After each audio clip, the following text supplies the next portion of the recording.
Hamas doesn't go back a century and a half, but it's born on the ideas of the Muslim Brotherhood, and it talks that way. If you go to its mosques, you will hear those speeches. That's the first thing. The second thing is, I'll tell you why what you call clash of civilizations, which is it's such a Western discourse. That's not how Muslims think of it. It's not how Jews think of it. It's not how Middle Easterners think of it.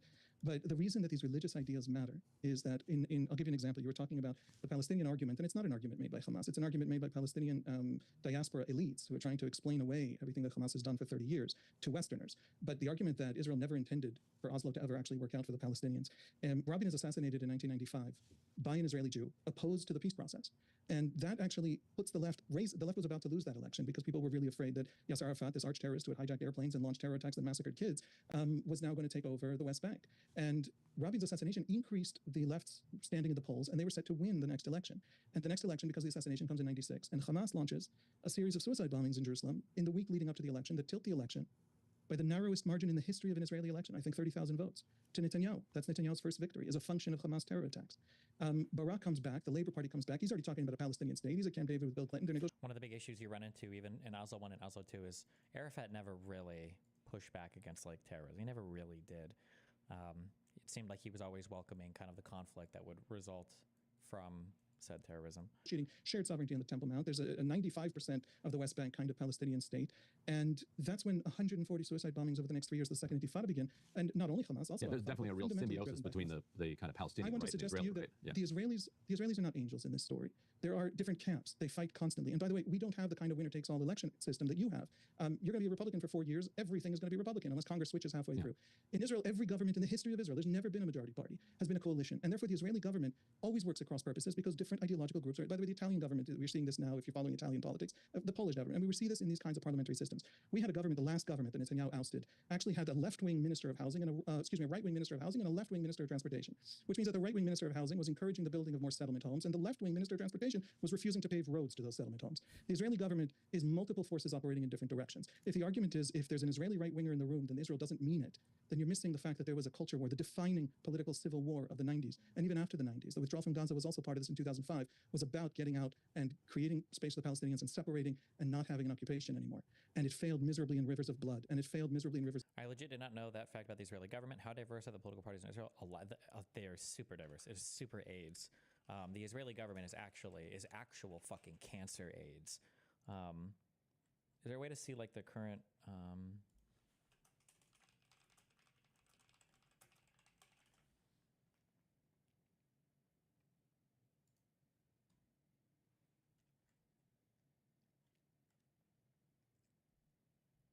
I think this is just the government, right? Like the majority government. Does this even include the non?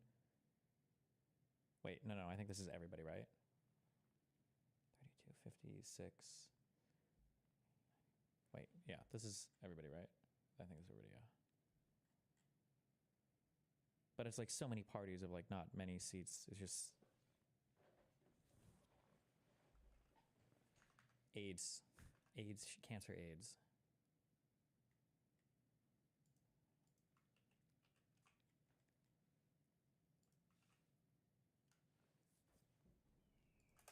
Why is this bad? Because you hear about certain names and certain people and you might think that like, oh, these people are just like wildly influential or like super huge people. But the reality is they'll just end up being like the leaders of like these smallish parties. Like, oh, this party has 14 seats. So Smotrich gets to have like these people end up getting positions of government because you have to hold on to these coalitions of like these really small parties. Sometimes it's just annoying, I think. I don't know.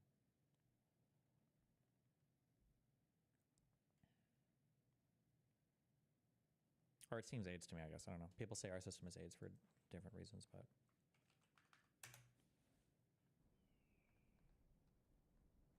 Moving. Where are you going? This is not me, by the way. Oh, you're typing to the party. What did you link? Hold on. Give me a second.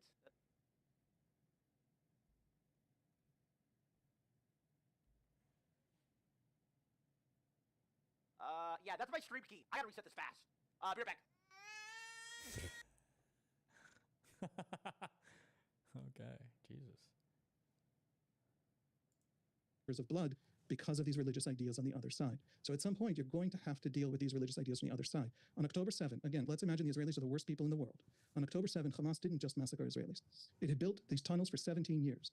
And it had built them for one tactical purpose, so that anyone coming for Hamas has to cut through cities to do so. October 7 was 2 atrocities, not 1. And the larger one wasn't committed against Israel, it was committed against Gaza. And it was Hamas's literal strategy. And so if you don't address why is Hamas... He's not going to hold on to this point, but I wish he would. I think I've asked this when I used to do these debates to multiple people. Will you admit that Hamas's goal is to induce as much civilian casualty as possible? Will you at least admit that? They never, ever, ever, ever admit. He's hinting, he's kind of saying it a lot here, but I wish that he would like just force him to actually admit that. Hamas willing to destroy Gaza. It's willing to destroy Gaza because it thinks that so much more is at stake, the redemption of Islam. Well, if you don't address that, if you don't deal with that, you're not going to fix the problem, you're not going to end the war. Israeli commentators often say that the Western progressives don't take into account Palestine. Or I guess it's not really a debate. It's just... Wait, this is titled Ryan Presses Israeli Journo on Endless War Plans. Maybe it's coming? Agency. It's not, they don't give Palestinians enough agency and judge them accordingly. But what about Israeli government agency? It's true that Hamas set up an enormous number of, a gigantic tunnel network, and that destroying the entire tunnel network could require destroying all of Gaza and tens of thousands or hundreds of thousands of civilians along with it. What about Israeli agency? Like, they didn't have to do that, right? Yeah, What? It's true that Hamas set up an enormous number of, a gigantic tunnel network, and that destroying the entire tunnel network could require destroying all of Gaza and tens of thousands or hundreds of thousands of civilians along with it. What about Israeli agency? Like, they didn't have to do that, right? Why is it that Palestinians have to like rape and pillage like they have to because of the material conditions, but Israelis don't have to counterattack? They could just not like. Yeah, you're asking me, is this Israeli government or the last 8 Israeli governments massively at fault for thinking that that you could hand money over to Hamas, watch it build those tunnel systems? We reported on those tunnel systems for 10 years. That was something you could just turn a blind eye to and sit around. Yeah, the Israeli crime, other than if you're running a country and you make a terrible strategic mistake at that scale. As I was waiting to come on, I heard the commentary about the Iraq War and Trump talking about when you lead a country and you make a mistake at that scale, let's imagine it's in good faith. Let's imagine you believed what you were saying. You own it. You own that mistake. And this leadership owns that mistake. And that most Israelis will tell you to the face, and most Israelis still want it gone. And it doesn't cost me anything to give that to you. I scream it in Hebrew. But the fundamental mistake they made was not believing Hamas. And the great tragedy for Gaza is that the Israelis absolutely believe Hamas now. And so when Hamas says we're going to destroy all of you and there'll be more October 7s, which it still says, the Israelis believe it. And that is a disaster for Gaza and has to end, or Gaza can't be rebuilt. One question I've been really curious of from the Israeli perspective, and I know you've got to run pretty soon. We can put up E6 here. This is just one example. A reporter who works for, who does work for us and some other publications last night, posted on Twitter just what was becoming his nightly routine.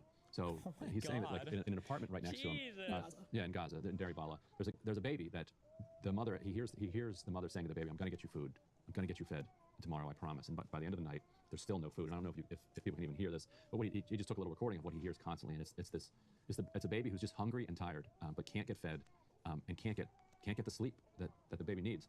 And I'm curious from the Israeli perspective, how does any of this penetrate? We're talking about 2 million human beings. Okay, hold on. I'm so sorry. I don't want to sound like lacking humanity. The baby is hungry and tired, and how do you know this? How do you know it's just a crying baby? Wait, what?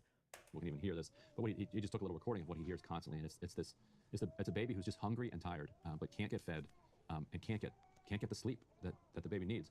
And I'm curious from the Israeli perspective, how does any of this penetrate? We're talking about 2 million. Babies cry normally, right? Like babies normally cry, even the ones that are healthy and happy and like million human beings who are living through some of the most abject torture, imaginable, and people who have absolutely nothing to do with October 7th. Is any of this breaking through? Wait, what the fuck was that? I'm half surprised they didn't have captions underneath. Where it's like, the Zionist factions have destroyed my family. Every day the crossings are sieged by Israeli military occupants. Like, through at all? Do Israelis know that the Palestinian civilians are suffering? Absolutely. Do they know, and how do they think about that? And how do they think about their role in that? Yeah, that's a critical question. Many things are true all at once. There is a very clear knowledge that there is tremendous civilian suffering. Absolutely crystal clear. That's not something anybody's confused about. There is an absolute belief among Israelis that the world's moral emotions about this are not fake so much as fundamentally driven by bigotry against us. And the reason we think that is that it's worse in Sudan right at this minute, and none of you know and none of you care. And that's something you hear from a majority of Israeli Jews, certainly, and also I think quite a few Israeli Arabs, though probably not a majority. There's a sense that some of the discourse around Palestinian suffering has simply been untrue. There's been too much talk of starvation when there hasn't been actual starvation. And that doesn't mean they're not suffering disastrously. Families are literally for 13 months now moving between tent encampments in order to avoid airstrikes. There are no summer camps. There's nothing for kids to do. There's no schools. This is suffering at a serious and dramatic scale. But the invention around it of some kind of system of atrocities that is purposeful and is not true and is meant to satisfy and to catalyze a kind of moral religious feeling that simply has nothing to do with the reality and has a lot more to do with Israel than with the suffering of the civilians. Because again, it's not the whataboutism argument. It's the selective outrage argument. You can't only think that way and only about these things. So first of all, they are suffering. They're suffering disastrously. And so I want to say they're not suffering as much as you think, but I don't want that to mean they're suffering at 8. I'm just arguing they're not suffering at 13, which is just simply not happening. They're not dying en masse. There isn't mass starvation. There are major problems in some places, and those problems are a huge problem. I need to say that before saying I've been very critical of the Israeli government. I, by the way, think that there's such complicated, difficult, painful ways, but we could solve a lot of these problems. For example, if we have to move them out of harm's way, we can move them into Israeli territory. There's a great fear in the Arab world that if you push them out of Gaza, it's the next Nakba, it's the next displacement. So just push them into the Negev. And then, what are they arguing? That we're moving them into Israel? Not to. There are solutions. There are Israeli Arabs who volunteered for the war after October 7th. Hamas kidnapped and killed 50 Israeli Arabs. A Muslim girl, 18 years old, Aisha, we still don't know where she is and what's going on with her. There was a coming together of Jews and Arabs. And Arab Israelis are Palestinian. Their identity is this complicated intermingling of identities, but they include a layer that is absolutely Palestinian. And what if they ran some of that humanitarian aid on the Israeli side of a border for people displaced? And once you move them in, you can also check them, you can pull them out.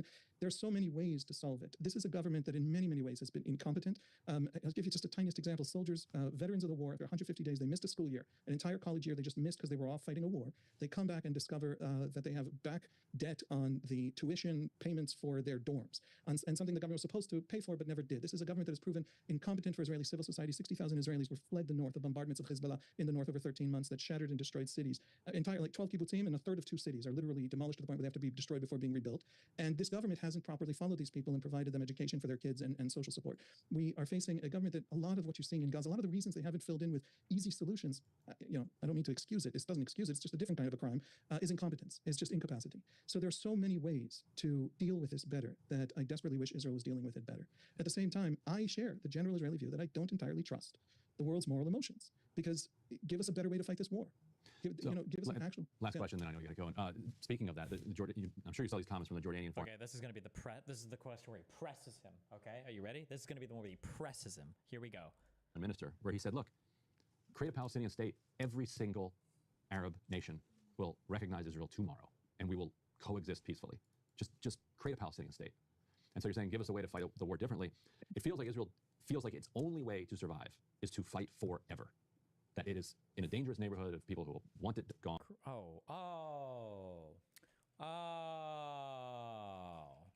Fuck. Why didn't we just create the Palestinian state? Fuck, it's just me. I need to have memes on fucking speed dial, okay? We just needed to create the Palestinian state. That's what we needed. Fuck. It was just that easy the whole time. Create the Palestinian state. Oh, fuck. Driven by bigotry. Until the ideologies were good. They want them gone. They want them driven into the sea. And so they have to fight forever. Despite countries like the UAE, Saudi Arabia, Jordan, on and on saying, create a Palestinian state. We're done with this. We want to move on with this. We'll recognize Israel. But why this clinging to the belief that war is the only path forward? And can war, sustainable, endless war, really be the basis for a safe and secure livelihood in a country that wants to be kind of Western? You want to have cafes and startups and clubs, and doing that under a constant war feels kind of unsustainable. I feel like we're on different sides of some of these divides, and that's producing very, very good questions. So thank you for that really fundamental question. I don't mean that sarcastically. I mean it absolutely seriously. The simple point on the West Bank, the Israeli political left hasn't won an election since the Second Intifada, since 140 suicide bombings ended the Oslo peace process. And it hasn't really been able to tell Israelis a new story. And what you're asking, what the Jordanian foreign minister wishes, was that the Israeli public debate had another story. The Israelis currently believe that if we pull out of the West Bank, it'll go the way Gaza went. 5 years before pulling out of Gaza, we pulled out of South Lebanon after 18 years. That was basically our Afghanistan. We moved in to take care of terrorists, and then we ended up getting stuck for 18 years and bogged down and pulled out badly, and the bad guys took over when we left. Yep. That has turned into a disaster for us. Every single unilateral withdrawal turned into a disaster, and the attempt at a multilateral or bilateral peace ended in the Second Intifada with 140 suicide bombings. So the Israeli public, and I mean left-voting Israeli public that to this day wants a Palestinian state, genuinely believes that if we pull out of the West Bank for a Palestinian state, it'll end disastrously in rivers of blood, and we're going to have to retake it. The West Bank is the highlands that overlook all of our major cities. The West Bank shrinks us down to 9 miles wide in the middle. People hear about this place so much. I don't know if they understand just how tiny this little land in which Israelis and Palestinians live actually is.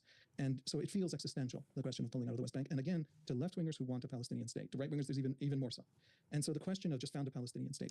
How would you compare this guy's rhetorical approach to your own? I actually feel like it's really similar. It seems like he's like pretty on the kind of Israeli side for the war, but it seems like he's willing to say that like, yeah, the Netanyahu government has fucked up quite a bit, but also like the Arab and the Palestinian side has fucked up quite a bit as well. I mean, I think I agree with everything he said so far, basically. In Gaza, sure, why not? It's easy. If there wasn't a Hamas there, it would have happened, and it would never have not happened. In the West Bank, it's a whole different question. I still think a two-state peace is possible, ironically, if we do something that the Jordanian foreign minister mortally opposes and absolutely hates, which is a kind of confederation between that state of Palestine and Jordan.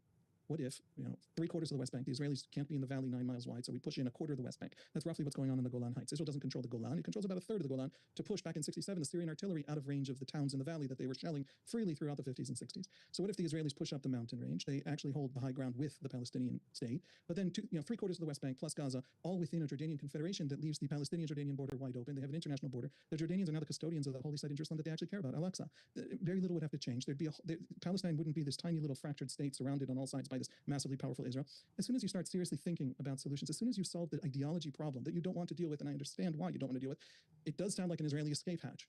Forget for a second the Israeli escape hatch. It might actually be the obstacle to everything. You might be able to yourself become prime minister of Israel. This will still stand in your way. And it will stand in your way if the Israelis are evil. This still stands in the way. And so if we can solve the fundamental ideological problem, it's unbelievably easy to imagine actual political solutions on the ground that solve everybody's security problems, policy problems. We spent 30 years trying to finagle trying to sort of wend our way through the technicalities of the I do disagree with this point, although maybe we would end up agreeing, or maybe he would convince me why I'm wrong here.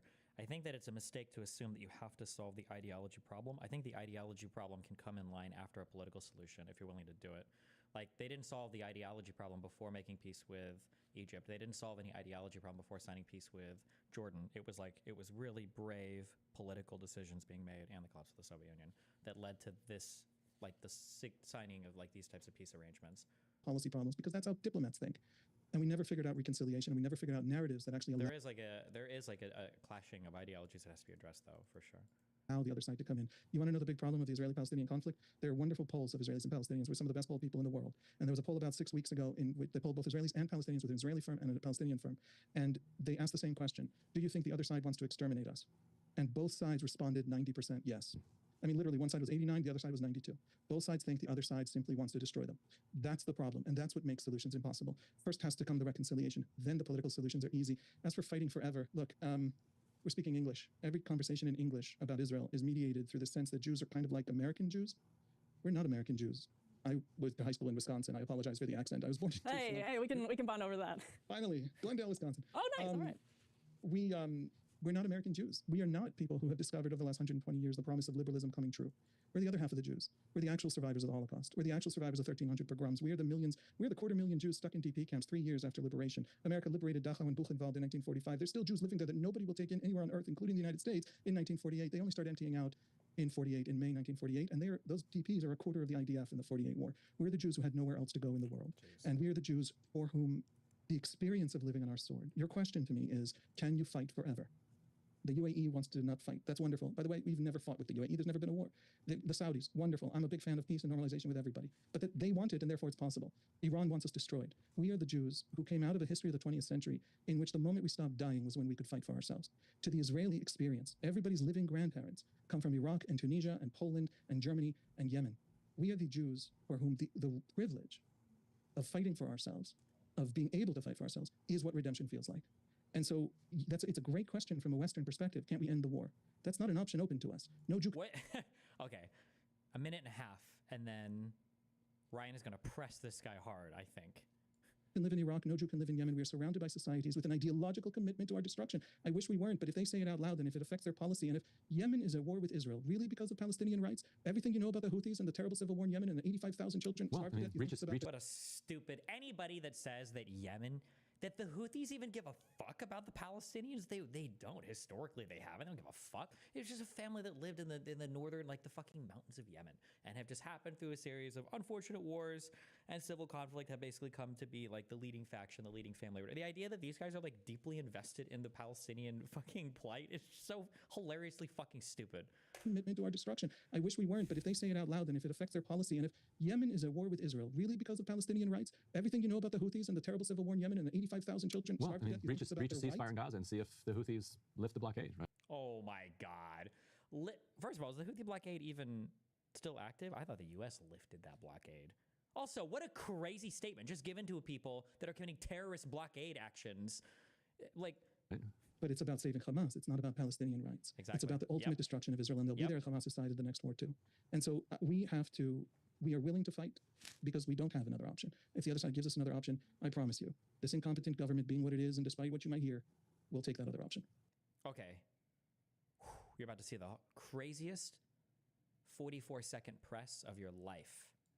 Well, I do think that was clarifying, and I appreciate you coming on. Yeah. Havik Rettiger is Thanks for having me. prominent Israeli journalist over at the Times of Israel. Love to have you back. We didn't get to get into the kind of politics of Netanyahu and Shin Bet and all that. It's fascinating and kind of broiling Israel. We hope to Oh, talk you'll about- like what I have to say about that a lot more, I promise. We'll do it I bet again. we will. We'll get you back maybe after Thanksgiving. We'll be a Talk Good about Friday that. show, Yeah. actually. Excellent. Okay. Thanks so much. Thank you. Thank you. Hey, if you liked that video, don't forget to hit the Okay.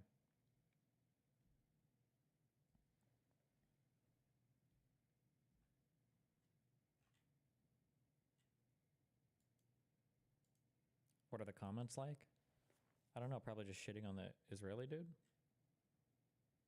If this guy isn't the right, imagine what the right that Palestinians are dealing with is. I can't even listen to these people anymore. Dude's like, well, what are we supposed to do? Not kill civilians? The strange aspects of this guy's response is that it's Islam's fault, or America's fault, or Iran's fault, or everyone else's fault but Israel. This is like talking to a drug addict. Why were his statements unchallenged? It's extremely disappointing, or I'm extremely disappointed that this Israeli journalist was allowed to propagate his lies without being challenged.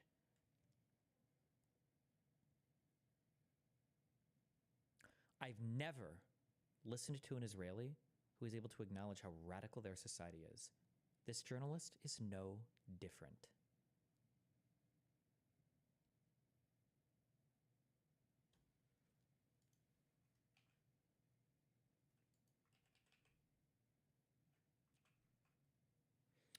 F's in chat for Assad. Rip.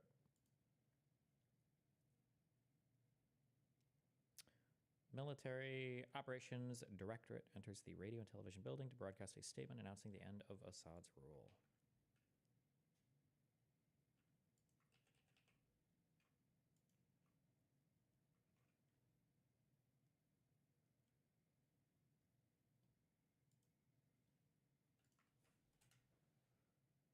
Hassan, quickly, come on, real quick. 30 seconds. Fuck out of here. Just get your interview out of the way. I don't care if you piss your pants. What are you dropping? I'm just dropping my bag. Oh, let's go over in the backdrop. Wait, are we moving? We gotta move for Hassan, actually. Hassan's too big, apparently. Go over there. Go back there. Yeah, what? She said trust her. Hassan's not allowed to stand in front of the We sponsors. had someone earlier who's the same height as you, who beat you in basketball. I forget his name. I'm a piece of shit. Gotta pee. Oh no. Oh no. Is that actually what happened? And it sounds like, no, we're fine. Let's go over there. And they're like, no. Come back over here. Oh no. Wow, dude, Is that Hassan, quickly, come on, real quick. 30 seconds. Fuck out of here. Just get your interview out of the way. I don't care if you piss your pants. what are you dropping? I'm just dropping my bag. Oh, let's go over in the backdrop. Wait, are we moving? We gotta move for Hassan, actually. Hassan's too big, apparently. Go over there. Go back there. Yeah, what? She said trust her. Hassan's not allowed to stand in front of the We sponsors. had someone earlier who's the same height as you, who beat you in basketball. I forget his name. I'm a piece of shit. Jesus Christ?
Fucking dog is barking!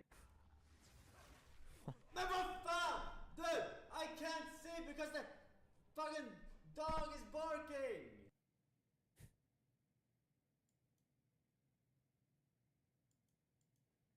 Not the dog barking.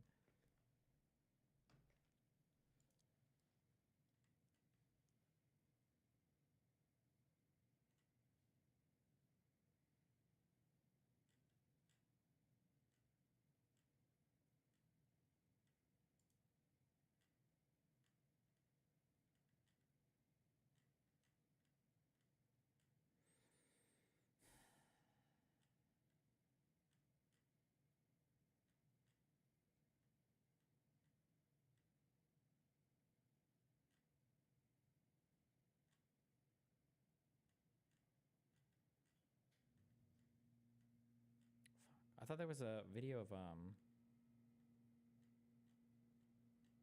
Miskip's crew wiping. I missed it. Rip. Maybe that was. Maybe it got deleted.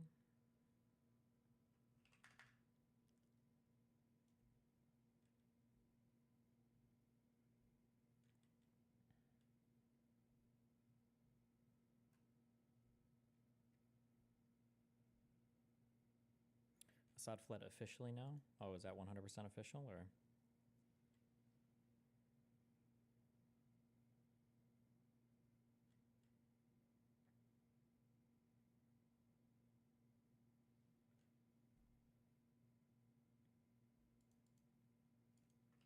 Oh. I don't know anything about World of Warcraft.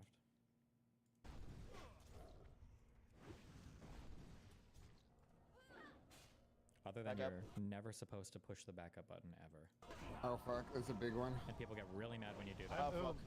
Yeah, Okay. pineapple. Yeah, what's I don't have any. Yeah, we're good. AoE We're good. fear No, we're good. around? No, we're good. No. Just kill Beastmaster. We're good. I'm good actually. They're on me. They're talking to Yo, me. there's a lot. There's a lot, guys. I got. Okay, all right, run. Just run. Run out. Wait, Yeah, hey, yo, run out. I'm Wait, out of are mana. we running? What's going on? Yes, run out. Wait, no, Okay. you're far away Wait, from me. do you Oh guys my God. realize Oh how my many God, they're- mobs these are? Yo, This is like casual, right? This is kind of like casual, but kind of like semi-casual, semi-serious. I'm only asking because I feel like these comms would make me want to end myself if this was like a super serious thing. I can't tell how. Okay, all right, run. Just run. Run out. I know it's hardcore, but I'm just. Is it like supposed to be super serious or just like fun serious? Or... They're on me. They're talking to yo, me. there's a lot. There's a lot, guys. I got. Okay, all right, run. Just run. Run out. Yeah, Hey, yo, run out. I'm out Wait, of are mana. we running? What's going on? Yes, run out. Wait, no, Okay. you're far away Wait, from me. do you Oh guys my God. realize Oh how my many God, they're- mobs these are? Yo, I'm dead. On me. wait, yo, wait. Liz, come back and Oh help my me. God, he died. No, come on, miss. Guys, run out, guys. Guys, Bro. are you guys good? Are you? Dude, Trav. Trav, why did you AoE fear, man? Trav, why did you AoE fear, man? We had. Trav, We had. no, like you 6 didn't. on Erupt. us.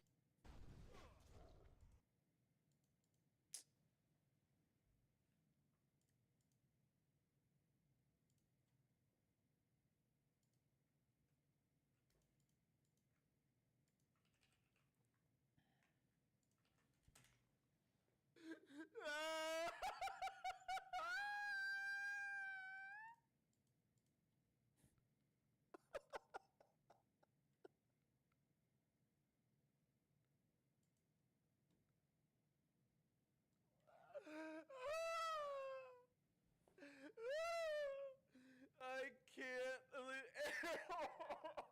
Eric is begging him not to run. Eric is begging him not to run because he knows he's gonna die. Oh no. Oh, my stomach. Oh, the pure pity. I feel so bad. I'm out of mana. No, please. Well.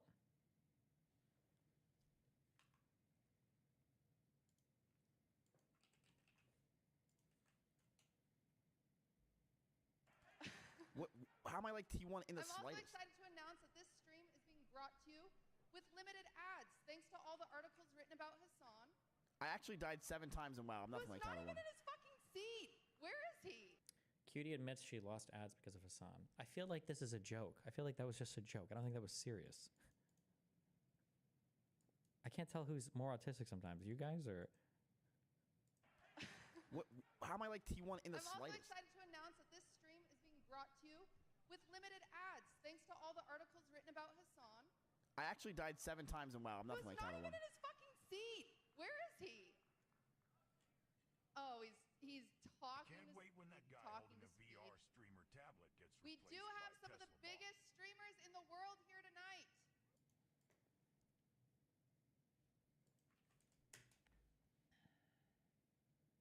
Maxsun makes a GPU with 2 built-in M2 SSD ports. Intel Arc B580 graphics card leverages unused PCIe lanes on the PCIe X16 slot. Jesus, okay.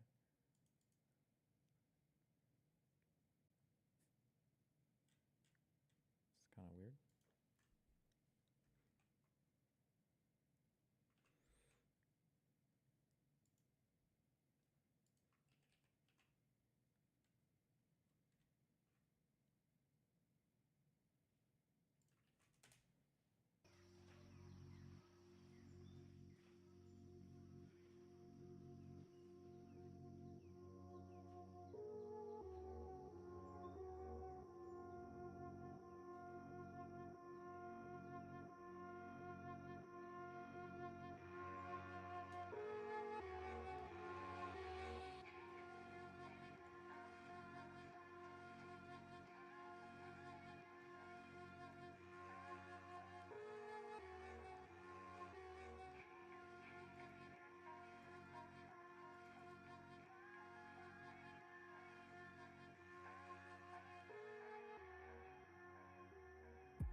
Wow, cool.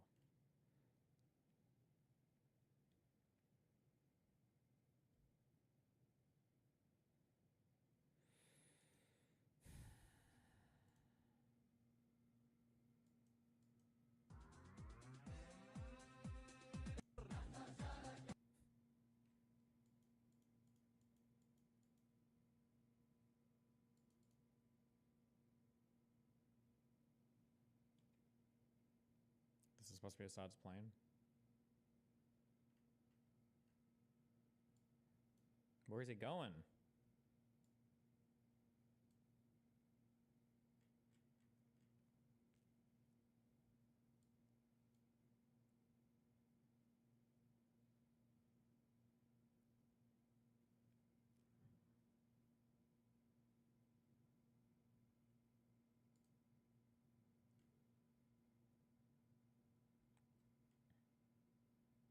Russia base and TARDIS.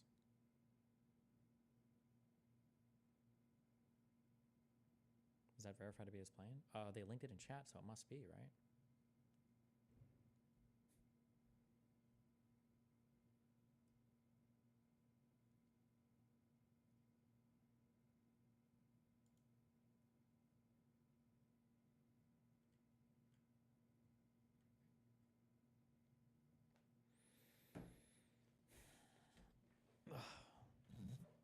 Okay, well. You ever flown private? No, we can't all be like Hasanabi.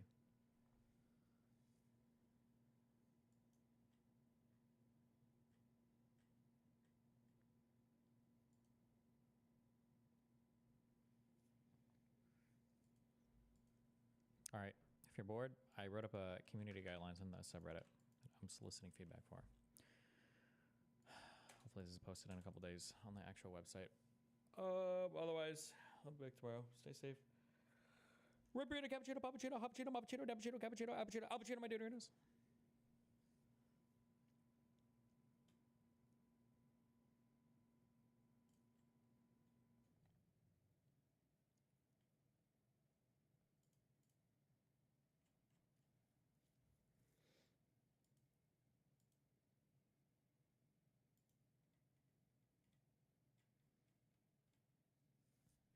Rip on, don't die.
remove your head myself. I think not, Mad Wolf.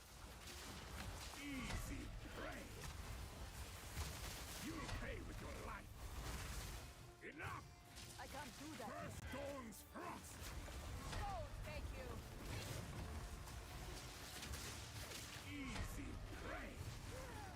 I need more time. You'll pay with your life.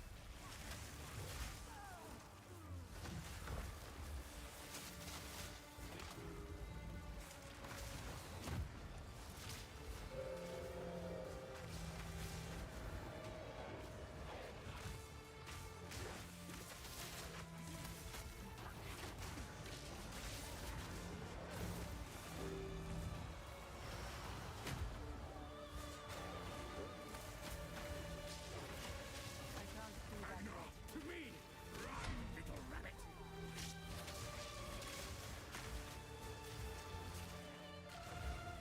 Easy prey. I can't do that yet. You will falter. Oriana, open the cage. Release the beast. Give me what you promised. I think not. Not really much more. Since you are too weak to do the job, I'll find someone instead. Goodbye. You manipulative whore! How dare you abandon me after all I've given you! I need more time. Freezing gale, Not yet. solstice of pain.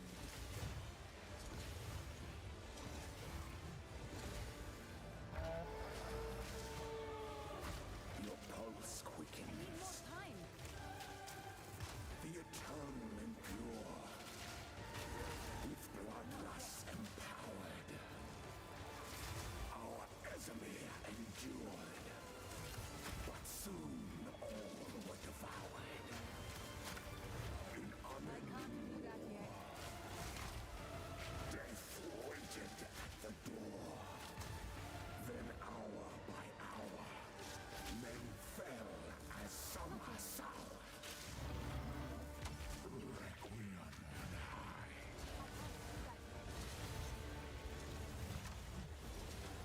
Chilling frost. I smell your blood. And I am ravenous.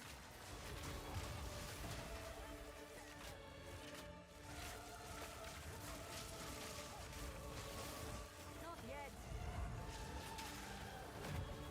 I need more time. Requiem on high.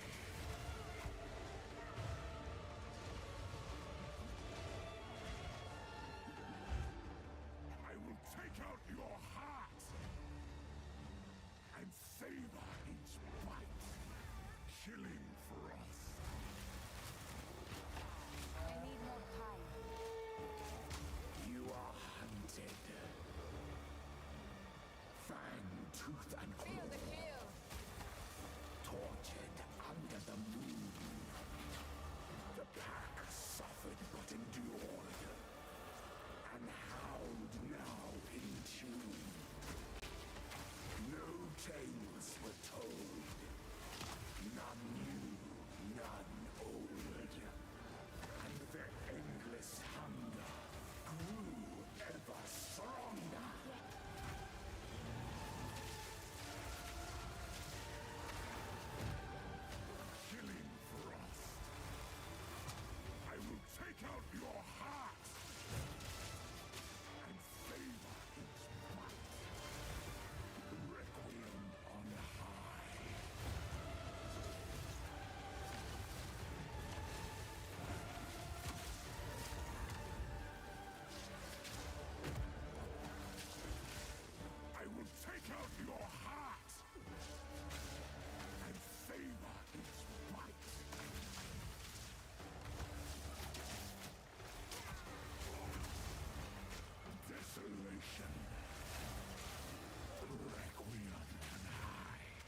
'Tis chill.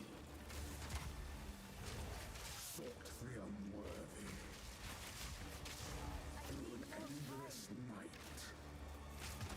They wither and tarry. Forsaken frosts.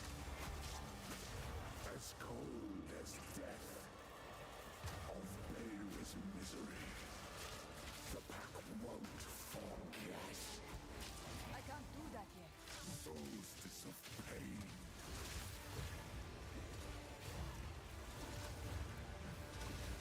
I smell your blood. And I am ravenous.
Stake out your heart and favor each bite.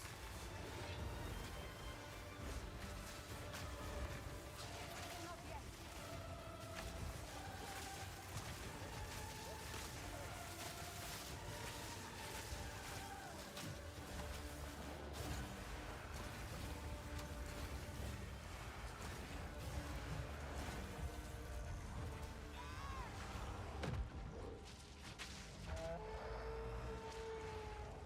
As night falls,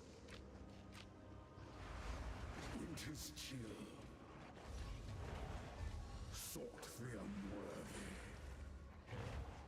through an endless night. They wither and tarry, forsaken frosts, as cold as death of Bayra's misery. The pack won't.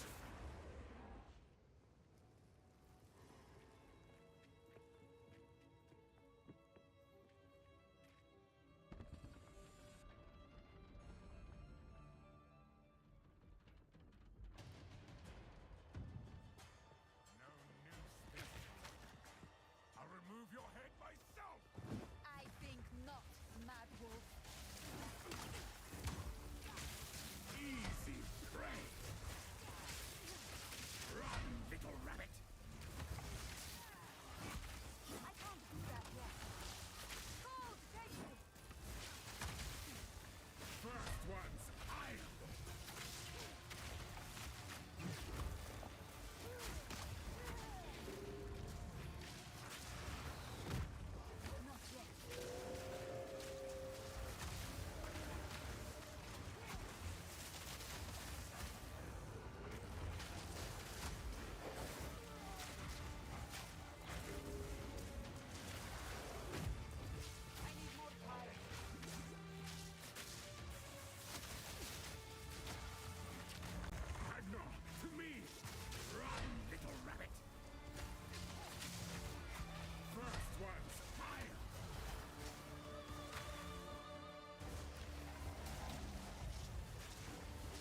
eternal impure, with bloodlust empowered. Our Esamir endure.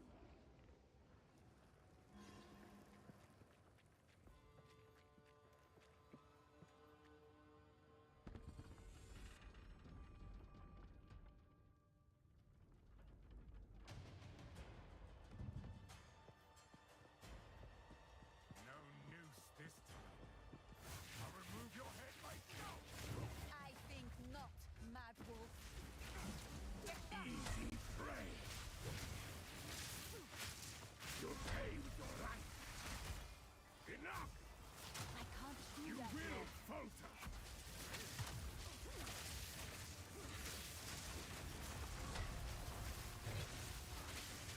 Easy prey. You'll pay with your life.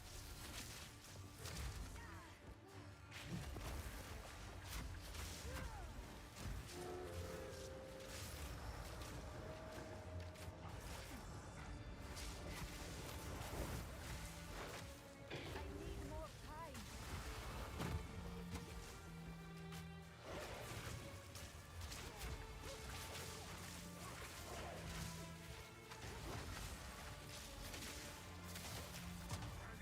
To me!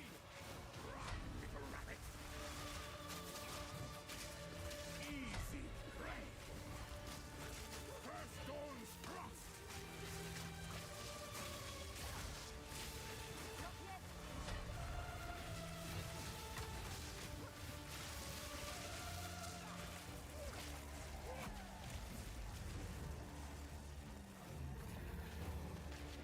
Not yet.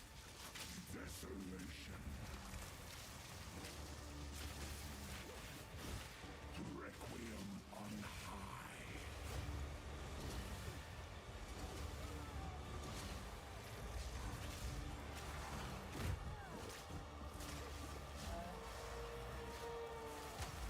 You are hunted.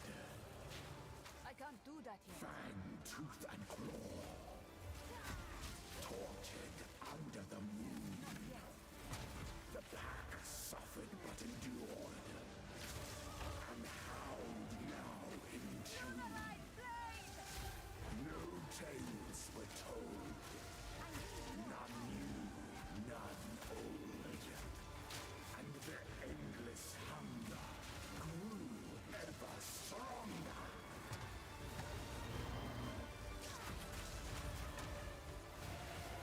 I smell your blood. And I am ravenous. Desolation. Requiem on high.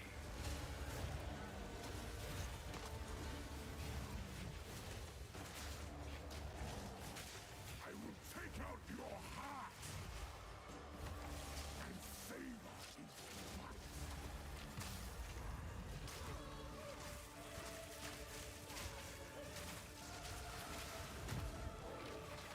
Desolation. Requiem on high. Now go through.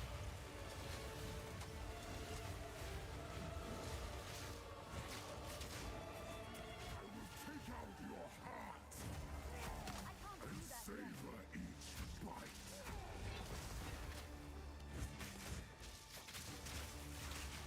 Killing frost.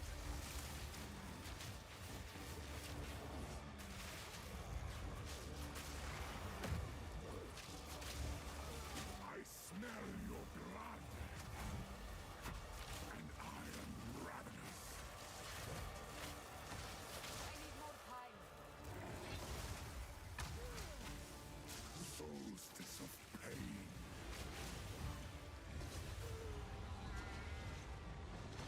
Freezing gale.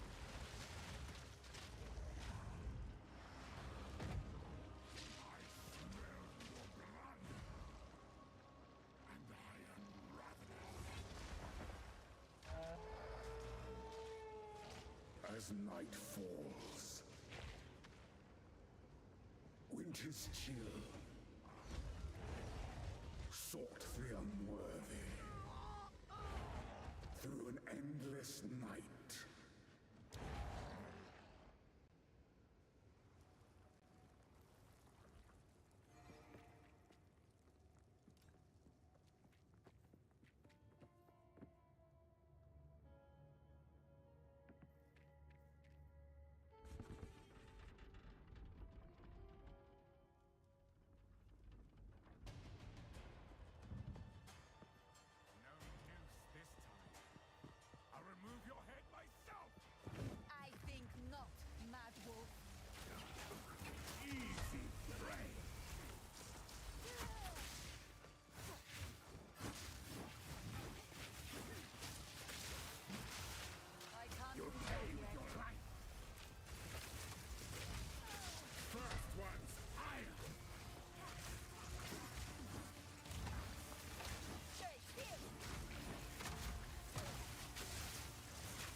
night falls.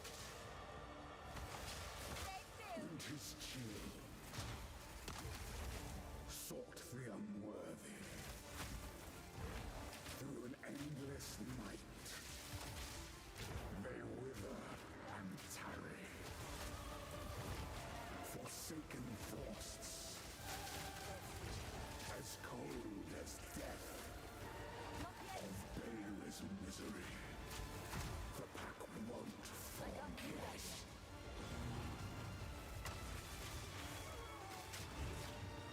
Killing frost, requiem on high.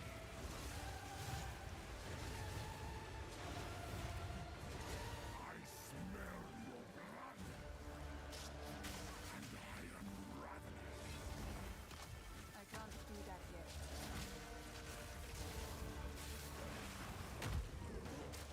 Killing frost.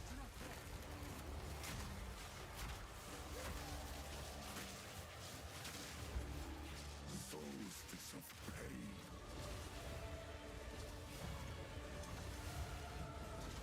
Killing frost.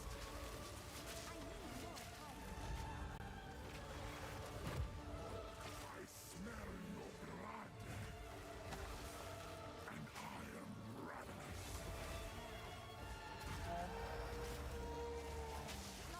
The air grows colder. Agnar the Ruined. Now don't move! Agnar the Impaler.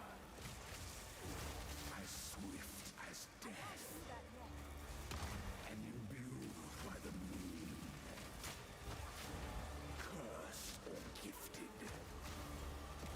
Branded and afflicted. Your veins soon chilled. Agnar shall slay again. Solstice of pain. I need more time. Killing frost.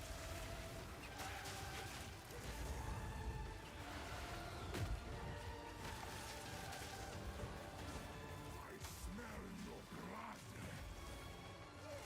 and I am ravenous.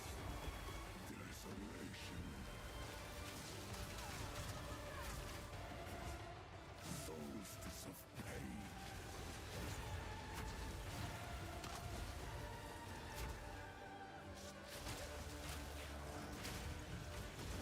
Freezing gale. I need more time. Your pulse quickens. The eternal impure. With bloodlust empowered. Our Ezemir endured. But soon all were devoured. In unending war. Death waited at the door. Then hour by hour, men fell as summer soured. Freezing gale.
his chill, sought the unworthy. Through an endless night, they wither and tarry. Forsaken frosts, as cold as death, of Bayra's misery. The pack won't forget. I need more time. Solstice of pain.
Chilling frost.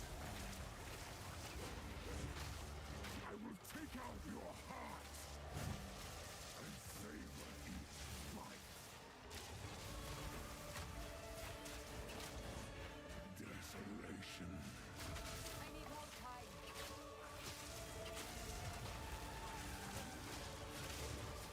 I smell your blood, and I am ravenous. Freezing gale. Requiem on high.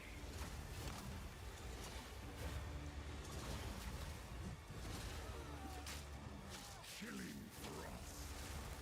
I smell your blood, and I am ravenous.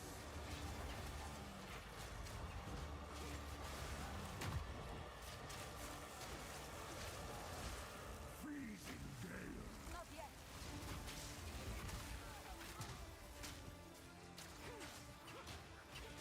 Solstice of pain.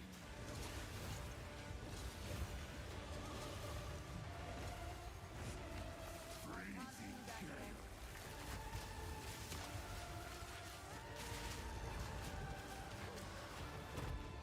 I will take out your heart.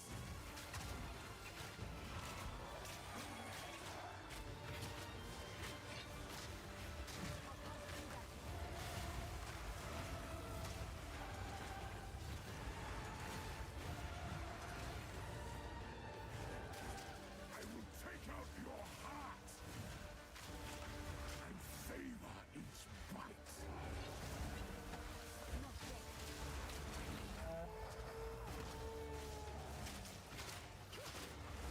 Your pulse quickens. The eternal impure, with bloodlust empowered.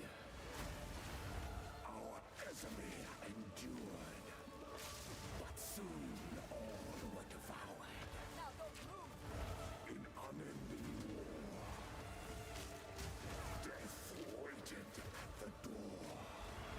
Then hour by hour, men fell as summer soured. Desolation. I smell your blood, and I am ravenous.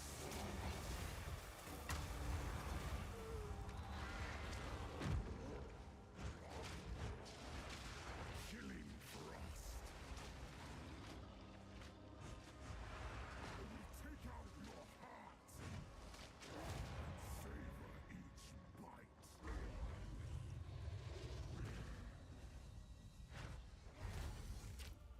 Allow me to clear your mind, if only for a moment.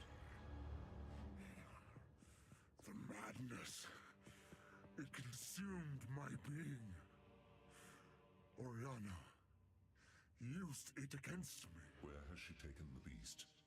I found messages from the desert. From the Vastiri? Yes. Find her. Kill her. But first, please, stop the madness. As you wish.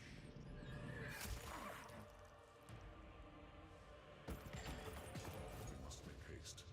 Let us return to Clearfell to make our preparations.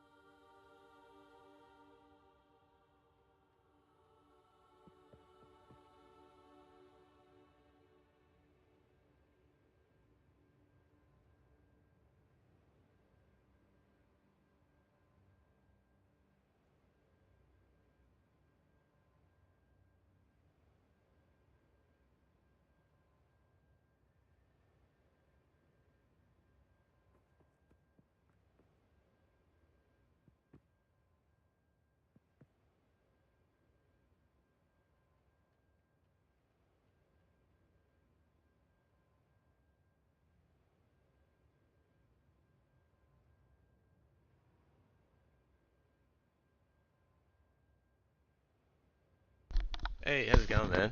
Have a look how fucking stupid this dumbass chat is. Oh yeah, let's get that item. Like, I can only send like 2 messages at a time. See now, like, now it's broken forever. Can't send any messages. Type percentage.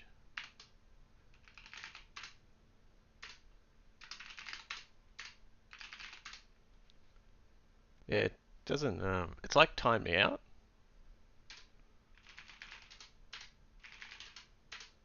Even if it was timing me out, surely 30 seconds, right? Oh my god, it's so fucking infuriating. But I've got the percentage there now. See? Test. Yeah. That's what I've got as well. And then put a percent in front. Test.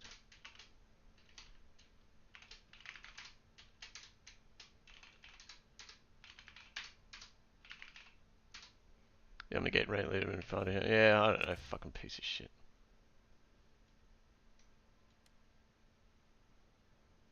How's the fucking loot? Yeah, I know. Awful. Absolutely rubbish.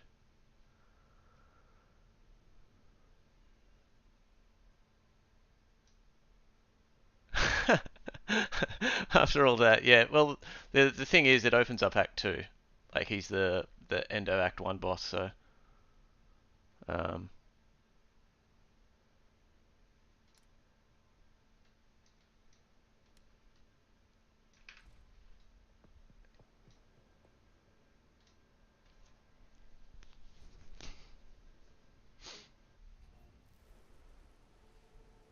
was fun, though.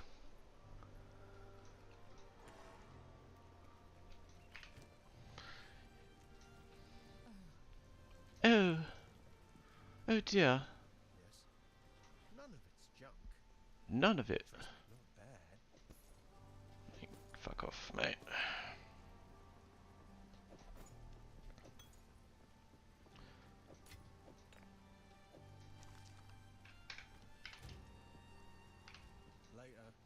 Later. Later. Yeah, that was fun though, right? Like, good to have an actual boss that has like a proper moveset and is actually, you know, somewhat challenging and seems like, you know, and is fair as well. Haven't had any of that in Diablo 4. Had either the one-hit mechanic, we all loved that, or the same bullshit over and over and over again. God, that game sucks.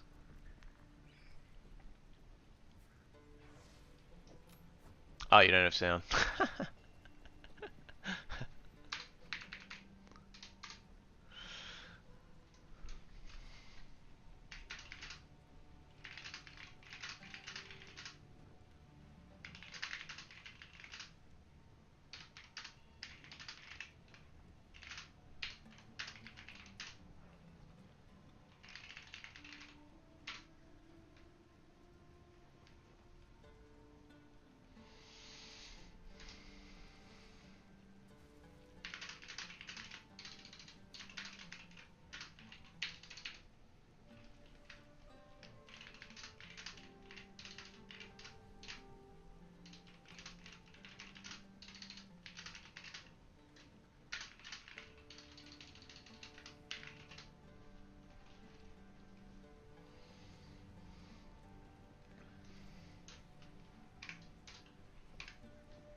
What have you learned?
Talk then. Someone should talk.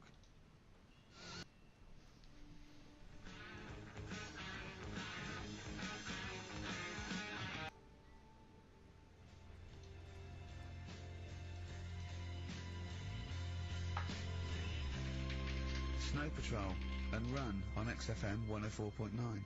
I'm Ricky Gervais. With me is Stephen Merchant and Carl Bilkins. That's 3 for 1. I don't know. All right. Exciting. News. Breaking news is that there's only 2 more weeks of us before we have to go away on a little extended break again. So can't give any more details yet. We don't know when we can come back because we don't know what we're doing. We're going to America. We're doing the Golden Globes, and then we're going to watch the Office pilot being filmed. Yes. And then we've got bits. I'm doing a bit of a tour, so it'll be sort of the summer times probably. Yeah. I'm saying it like they care. Oh, they don't. Do you know what I mean? I sometimes think that because you think, oh, you don't want to let down the people, you want to keep it consistent, you want to give, but really, I know I like doing this more than anyone listening. Definitely. Do you know what I mean? Definitely. I love coming in, I love squeezing Carl's head, Yeah. I love playing some records, you know, I like sort of sitting in the room with you, I know you love it. Oh. I can't wait. I can't think of anything else I'd rather be doing on a Saturday. Yeah, so we got our Saturdays back though. Yeah, that'd be great. I mean, my alarm went off today, and I was a bit tired because we had a couple of drinks last night, didn't we? Last night, yeah. We had we're party animals. I've been looking for an office this week, as you know, and it's so stressful. Just walking around, just talking to agents, and right, okay. So my method is this, right? I walk around the area that I want to be an office in because I don't want to hear anything else. I don't want to, you know what I mean? So I walk around. To be fair, it is about a square 500 yards. Yeah. Right. It's sort Your of house is in the centre. yeah. I walk, and so I walk around and look at placards. I go, that's a nice office, and I phone them up. There's loads of different people I'm dealing with, right? And they went, oh, we got one in so-and-so street. I think it was 5th Street or something like that. I went, oh yeah, I went along to, I'll see you there in 20 minutes. I got there. You were there, if you remember. I looked around and I said to Steve, it looks alright. There's no pawn shops or anything like that, right? And Steve went, well, it is next to a brothel. And I looked, and there on the next thing, like, you know, model, first floor, Susie, 03. And I phoned him and I said, do you know what? Don't bother coming here. No, I said, no, I said, because it's next to a brothel. He went, yeah. I went, right, okay. Just for future reference, I don't want an office literally next to a brothel, right? When I go to work, I don't want to walk past prostitutes. Call me old-fashioned. Yeah, right? as you're going into work, there's a prostitute. Yeah. Morning. Oh, she's got a cappuccino. Yeah, Starbucks, yeah. Business good? Yeah, it's a bit slow at the moment. But it picks up later this evening, does it really? Good. And I said to him, I've got so my New Year's resolution is being like a little fascist when it comes to business. And I said, also future reference, no crack dens and no wild animals in the porch. And I just can't believe it. There's always something wrong. We went to one, right? It got there, right? And a woman said, oh, I'm new here. She didn't know what keys she was using. And she went, it's the 3rd floor. And she went, there's no point, we won't both get in the lift. I went, right, will you get a desk in the lift? Right, she went, I've got a chair in the lift before. Brilliant. So, just find me an office, Rathbone Place, sort of Percy Street, Charlotte Street, Dean Street. Yeah. Yeah.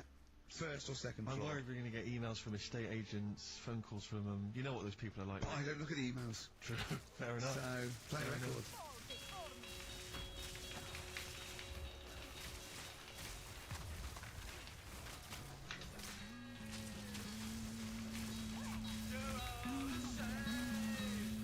Sexist. Joe Jackson, different for girls. Well, he's not in the charts anymore. I can't believe it. Unbelievable. You were talking about renting an office. I'm a little bit intimidated because I'm just at the moment thinking about trying to buy a flat. Sure. Because I'm just tired of pissing money down the drain. I know. Yeah. And but I'm really petrified. I put it off and put it off because I'm really gullible. When I'm confronted with anyone in a suit who sort of knows what they're talking about, they can sell me anything. I'm intimidated. It's like, you know, you're supposed to go in there and you're supposed to sort of act like you're the guy with the money. This is what I want. This is what I want. No. But I go in there and it's like I'm afraid they're going to say, clear off. I don't want to sell your house. I'm not interested. Have you ever thought of like really putting on sort of like some sort of cool air? Like, sort of like kicking the door and going, what was that? Is it like, you'd be found out in 30 seconds, wouldn't you? Exactly. You'd go in there, you'd stub your toe, and they go, what are you keep like, I'll put your toe, I'll put your toe. Exactly, yeah. Brilliant. Just tapping the walls. Yeah, tapping the wall. What's the rates on? What rates? I don't know. Well, do you remember I told you before I went to buy a laptop computer, and everyone said, go up Tottenham Court Road, and I was reading like magazines and stuff, they were saying haggle, make sure you haggle, make sure you're planning to haggle, get the best deal you can. And I found a shop which was selling the computer I wanted, and I went in there, and I had this whole plan in my mind of what was going to happen. He was going to say, like, it's worth this. I'm going to go, well, look, I can get it cheaper here, I want to buy it from you, I'm going to haggle, and off I went. So I went in the shop, and I said, yeah, looking for this, interested in this Toshiba. How much is it? He went, oh, it's 1,500 quid. I went, sure. Okay. I said, I'll give you 1,300. He went, it's 1,500. And I said, sure, but I'm willing to give you 1,300. He went, 1,500. And I was done already because he hadn't even begun to haggle. Well, I was assuming he'd at least go 1,400 and we could start, but nothing. So now I was screwed. My whole plan went out the window. Yeah. Well, you just leave. No, I said to him, the thing is, I can get this computer cheaper down the road, but, you know, I like what you're providing me. I like your service. I've had good stuff about you. It was amazing. I said, I've heard good stuff about you. And he went, I said, seriously, I can walk down the street, I can buy it now for cheap, for like 1,400. And he went, well, see you later then. And I was like, right. So I walked out the place. I said, well, I'm going to have to leave then. And I walked out the place, and of course I wanted to get it from there because it was still the cheapest, so I had to walk back in again. I went, yeah. I've just had some second thoughts. Listen, I'll tell you what, I'll pay the 1,500. Can I get a free carry case? He went, the carry case is free anyway. I said, I'll take it. Carry case is free I got nothing. No, but how much would you charge for that if it was on sale?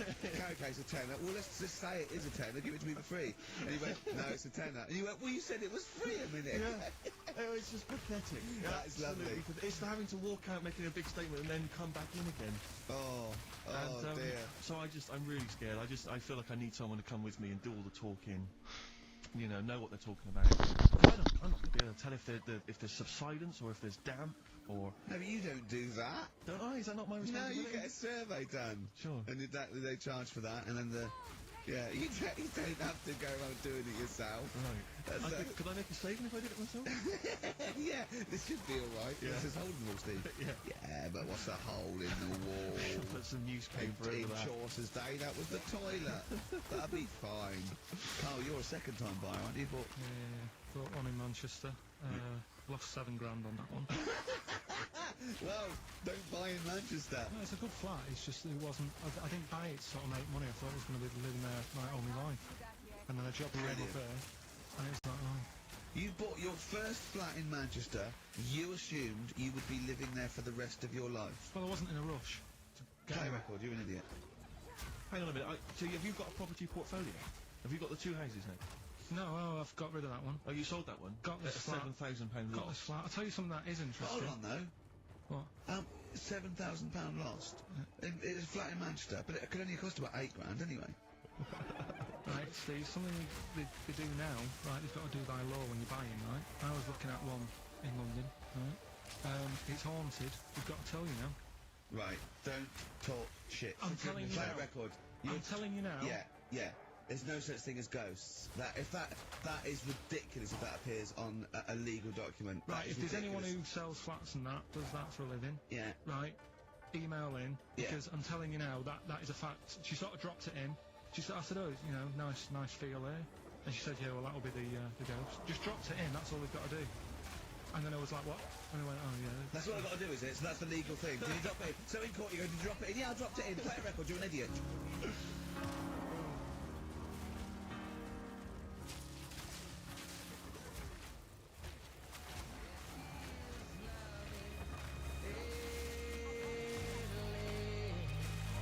That's David Gray, and this year's love, if you're in love. I hope it lasts. It's only January. What you got? What you got for us? I just Steve? thought we ought to maybe go through some of the emails. I mean, I don't want to query the calibre of some of the emails we get sent on this show, but here's a typical one, Rick. There's no name, it's just from Glicko, that's his email address. It's just a question to you, Rick. Did I see you walking around Marylebone High Street last Sunday? Yes. Okay. Well, I don't know. Well, I was in Marylebone High Street last Sunday, yeah. Yeah, but did you see Glicko? I didn't see Glicks. I didn't see the Glickster. Alright, this is one from M.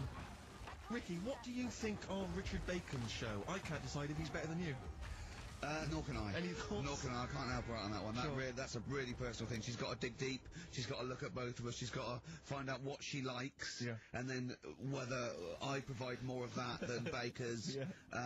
I mean, you know, Baker Foyle's brilliant. Yeah. I'm not going to put myself up against him, so I can't have you. Next, Steve, next. Well, there's a lot of emails last week which were saying how much they enjoyed the Christmas specials. Thank you very much for that. That's very flattering of you. Cheers. There was also a couple...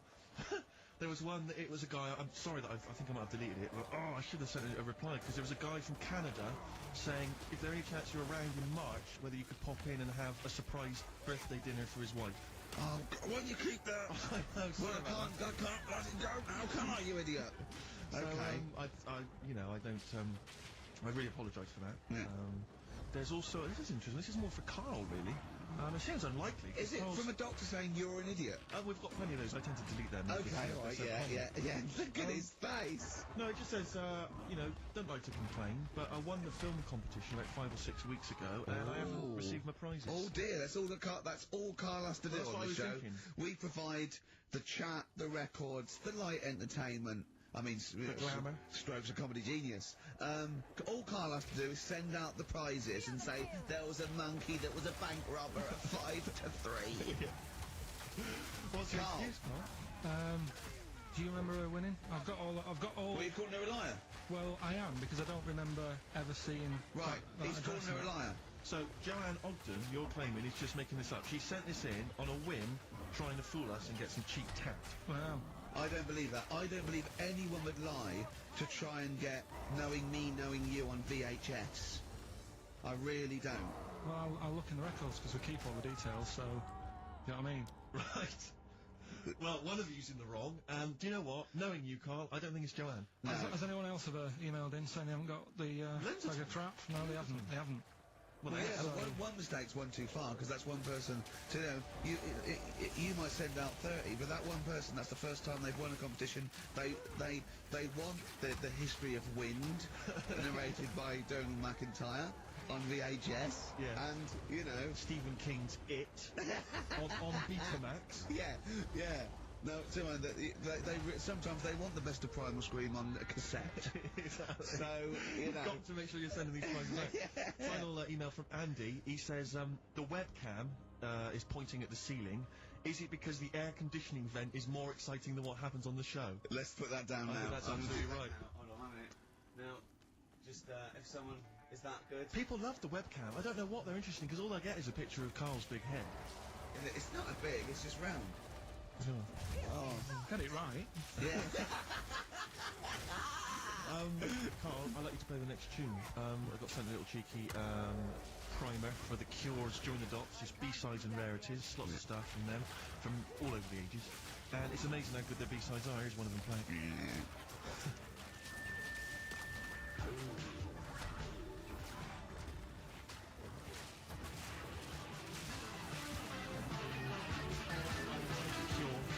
And that's called A Man Inside My Mouth, which was the B-side to Close to Me. There's nothing amusing about that, Rex. I don't know why you laugh. Wow. It's called A Man Inside My Mouth. Yeah, I know. that's fine. Yeah, it's like, you know, it's like, you know, the little man inside your head. Yeah. You know, Right, if so- a man wants to be inside anyone's face, that's good, you know, good reference. But there's nothing wrong with that. But I agree. Yeah. Carl, do you agree with that? What man in your head? What does that mean? Brilliant. Extraordinary. He doesn't even understand schoolboy carry-on innuendo. Amazing. I know the fact that the play on words is two-folding. What does he mean on site, the erection? And what? What do you mean dumplings? Huh? You're a fan of The Simpsons. You know that character in The Simpsons, the gap-toothed yokel? Yeah. If I look at Carl when he's Cletus. Cletus. Yeah. It's the kind of cliche comic book thing of having a mouth wide open to suggest formlessness. Oh. It's amazing. Or an accommodating come on. Yes. Absolutely. Carl. That little man inside your head, it's what, you know, that people use it as your conscience, don't they? Have you ever heard that before? Yeah. No? No. No? Okay. I was watching Moonraker. It was on, I think it was last week. Yeah. I don't know how familiar you are with the James Bond films. I don't think I've ever watched a Bond film from beginning to end. Yeah. I've never watched one on DVD, and I've never gone to cinema to watch one, and I'm not usually in on Easter Saturday. The Honestly. thing about James Bond, when I was younger, I thought he was amazing. I just thought he was the ultimate cool, sophisticated hero. Do you know what I mean? My dream as a kid, like when I say kid, I mean a teenager, was to come home, which invariably he did. He'd come back to his hotel suite, he'd open the door, there'd be a trail of clothes, and he'd follow it, he'd go into the bedroom, there'd be a beautiful woman in the bed, you know. You just said, clean up your clothes. What are you doing? You're messy. I'm gonna get my mum to clean all this up now. She's got a bad foot. There's a needy lady in my bed. And as I say, I used to think he was really cool and sophisticated, and it's only of late that I've sort of revisited these films, and I'll tell you what, it's his jokes. Oh. He is the most infuriating man ever. Absolutely. I mean, I don't know why people in the films consider him so... I mean, I think the reason that women in the films are always being seduced by him is because, if you notice, they normally got English as a second language. Right. So they don't understand. So when he's making those jokes... So they don't know when he goes, just keeping the British end up. Yeah, I'm just attempting re-entry. Yeah. If that was a British woman, she'd be going, what? Yeah, don't say that. That sounds awful, and it's a terrible time to watch that. What am I? Yeah, what am I? Yeah. And they just laugh They just politely. laugh pettishly and then, you know, unzip their dress normally. Yeah. But some of the guys, there was one where he's being chased by a guy in a moped or something, and the guy plummets off a cliff and smashes through a van which is full of feathers, and he plummets to his death, and Bond just says, all those feathers, and he still couldn't fly. What are you talking about? What do you mean it's not a joke? It's just words. There was one where in Moonraker, he punches this guy, he's having a fight, he punches him through a plate glass window, and he lands on a piano, and Bond goes, play it again, Sam. I remember there's the one in one of the early films where he throws a guy in a bath and electrocutes him by throwing in a thing, and then he goes absolutely shocking. But I'm just thinking, you just killed a man. I know. You're a psychopath. Yeah. And it's just so excruciating. If someone was doing those kind of jokes in the office, you would hate them. Do you know what I mean? You wouldn't want to talk to them. They'd be a bore. I know, yeah. Everything's a little one-liner. I know, and everything's a pun. Yeah. But I'll tell you what, he's a bloody good secret agent, Steve. That's true. So, you know, they're not hired for their, wit and, stand-up ability. So, you know, there's swings and roundabouts. Yeah. I doubt Johnny Vegas could, save the world. That's true enough, yeah. So, think on different people, different needs.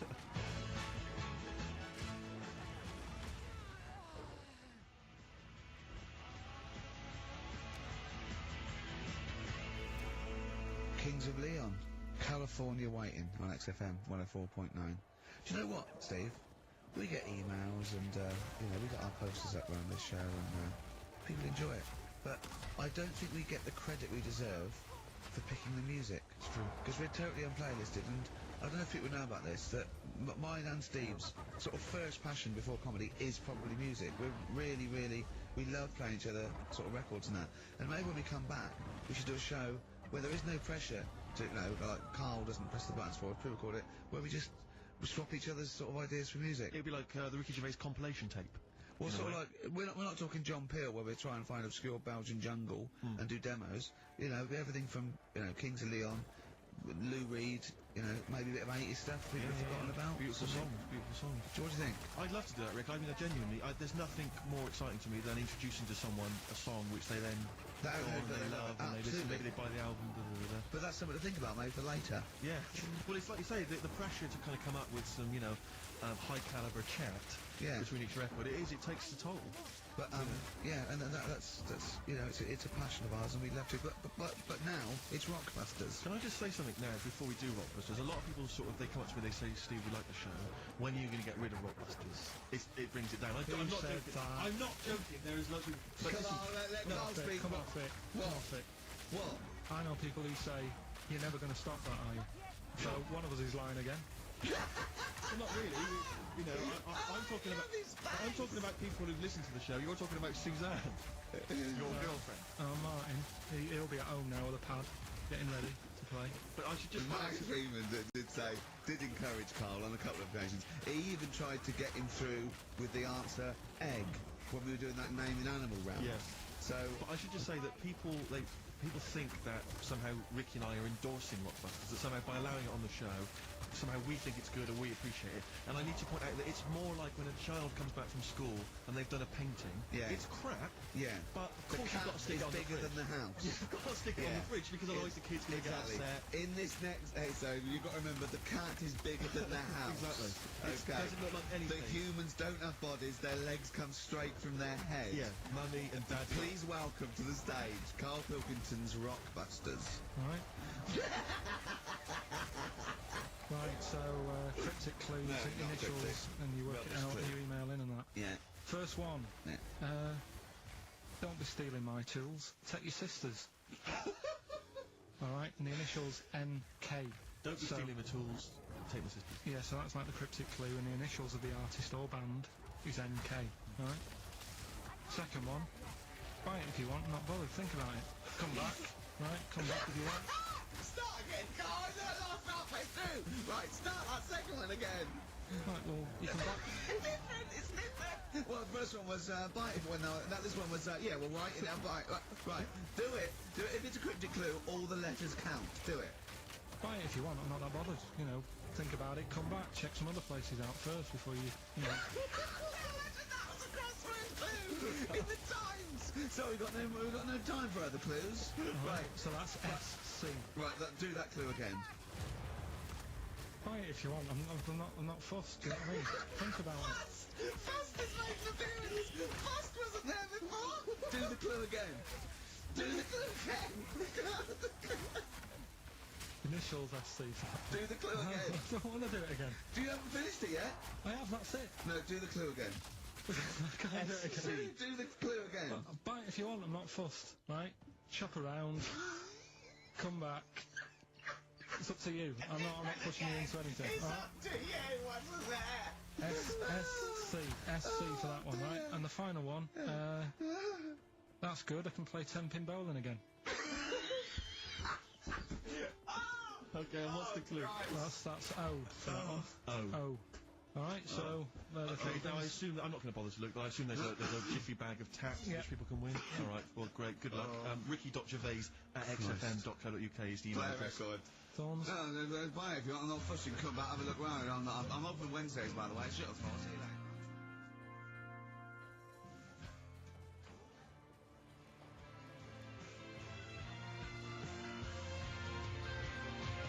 The Thorns and No Blue Sky, off their album of last year, which is probably my favourite album of the year. I've started getting into that sort of like music, more serious thing in case we do it. I mean, I don't know, from that comment, maybe we should do some preparation.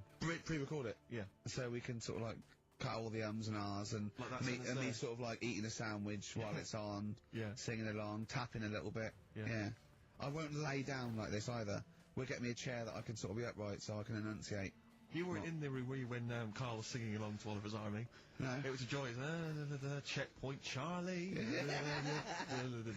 Oliver's Army. No idea. Oh, bless him. No, Rockbusters, well on the way. Any right answers yet, Carl? Let's just check. Let's see, we got one email. One email? No. No, because they probably don't make sense. Yeah, no responses whatsoever. There's some on the text and that. Really? 83 XFM if you want to do it on the old. Speak up, Carl. You didn't do it Yeah, just we're on the radio. Steve, no, we're on the radio. Yeah, we're live. Just let me know. Do it on the text if you want. Send it in on the text. And what? Well, what is it? Say it! 83 XFM. Right. What's the email address again? Ricky.gervais@xfm.co.uk. Are you tired today, Carl? Are you just bored or...? No, I'm alright. I'm good. Yeah? Yeah. Steve? Yeah, well, no, I just wanted to mention to you, I went to the pub near my house recently. I found out that there was a pool hall. You could join like a pool club there. And I love pool. I like to think myself as looking a little bit like Paul Newman in The Hustler when I'm shooting pool. Yeah. And I went down there, and I went with my flatmate, and it's quite a seedy pub in many respects. There's a lot of weird people in there, like alcoholics, and... Why did they go there? Strange, isn't it? Weird, isn't it? Yeah. Go on. And very, very odd people. And so he's a little bit nervous, and he says, I'm a bit worried, because there's a lot of kind of, there's people from the estate, the nearby council estate, Yeah. For want of a better word, scum.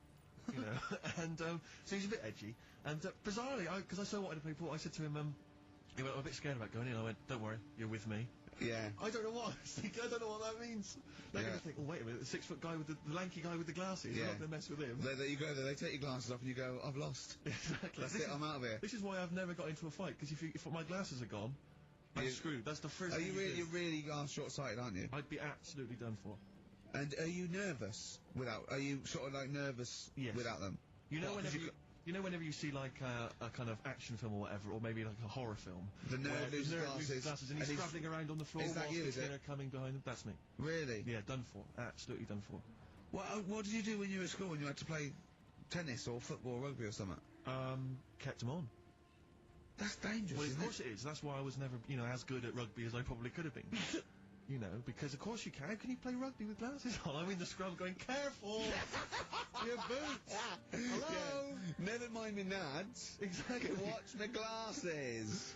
But, so I went in there, because I used to do judo when I was very young. Well, that's impossible. But this is ludicrous. That must go falling off. Oh, of course. What about gaffer tape? Just sort of like round. Yeah. Well, I bought something like a kind of a sports strap to keep them on, and it just pushed them right into my eyes. I could barely see. I was almost blinded. But I swear, when I used to go to judo, I'm sure that the other kids were being taught, right, just knock Steve's glasses off. Knock his glasses off, you can get him. So I'm always a bit edgy about fights, but for some reason I felt super confident going in there. I was like, swaggered in, and into the pool hall, and it's one of those places you've got to sort of knock, it's like a speakeasy, you've got to knock, and they open the door and you come in. Yeah. And, I'm in there, and, my one of those things you slide, like a little letterbox, they slide over, you knock, you open it up, you put your face there, you just knocked your glasses off. Exactly. And, so I went in there, and, in a way, my flatmate was justified in being a little bit edgy, because, the conversation we could overhear, the table next to us, we were playing pool, the guy next to us was going, yeah, of course, the bloody police. Spent Boxing Day in the Nick. Absolute nightmare. You're getting nervous. So I was getting a little bit edgy, because I didn't know, but then I thought, they don't mess with their own. We're almost like gangsters ourselves, because we're there in the Lion's Den, do you know what I mean? We'll probably be fine. So then, there's just an old guy serving at the bar, in his 50s, and some guys go over to the jukebox, some young kids, they're just hanging out in the pool hall, they're pretty cool. They put some money in the jukebox, and in first track, Coldplay. Fine, I'm thinking that's nice, I'm playing pool. Second track, hardcore German techno. and they put in about 50 quid's worth, it seemed, because it just went on. Really thumping, kind of like GABA stuff. Old guy at the bar, just nodding his head, cleaning the glass. Yeah. So into this... Piano player, furious. Exactly. Into this comes, like, what appeared to be a family of holiday makers with kids. So they've entered this, like, seedy pool hall. We've got, the Cray twins playing pool next to me. They come in, the German techno's blaring. They come in, and there's like kids, and they've got the baby in one of those little pouches, and they sit down. And the weirdest thing was one of the guys, the uncle, let's say, of the family, he picked up the kid, and he was about to put the baby down in a chair. And I thought, hang on, that's quite a hard-backed chair.